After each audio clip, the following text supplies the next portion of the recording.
Health, kasama na daw mga middle class earners na dito po sa zero balance billing. Can you tell us more about it po?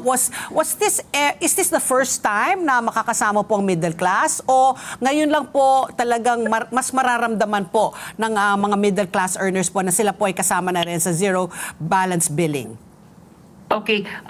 Paglilinaw lang po, Ms. Pat and Ms. Ricky, no? Ang zero balance billing po is a program of the Department of Health. Okay. So, ito po ay kino-cover yung lahat ng mako-confine sa ward or basic accommodation ng DOH retained hospitals. Okay. So, from the start po ay kasama naman na ang mga middle class, hindi lang po ang indigent, doon po sa programang Zero Balance, as long as they are willing to be confined in a basic or ward accommodation. Yes.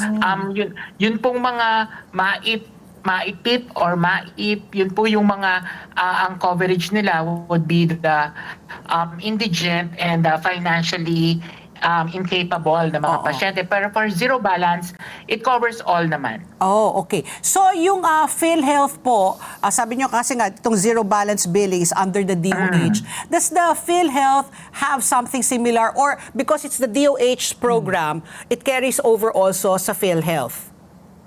Meron po kami, if you would remember, meron tayong tinatawag na no balance billing. Okay. The no balance billing naman po ay para sa mga indigent na ma-admit sa ward or basic accommodation in all government hospitals and in 10% of the ward beds ng ating private hospitals. Okay. So ang pagkakaiba po noon, this covers all government, 90% of the bed, and 10% of the bed ng private being ward accommodation. Pero under the Universal Healthcare Act, yun pong no balance billing ay pinalawak na bilang no copay. And from the no balance billing na ang covered ay indigent lamang, sa no copay po lahat ng miyembro ng PhilHealth as long as again ma-admit sa ward or basic accommodation in government in 90% of the bed of the government hospitals, that is including DOH retained and local government units owned, plus yung pong 10% na ward or basic accommodation ng private hospitals ay covered na ng no copay. So yun naman po ang programa ng sa PhilHealth.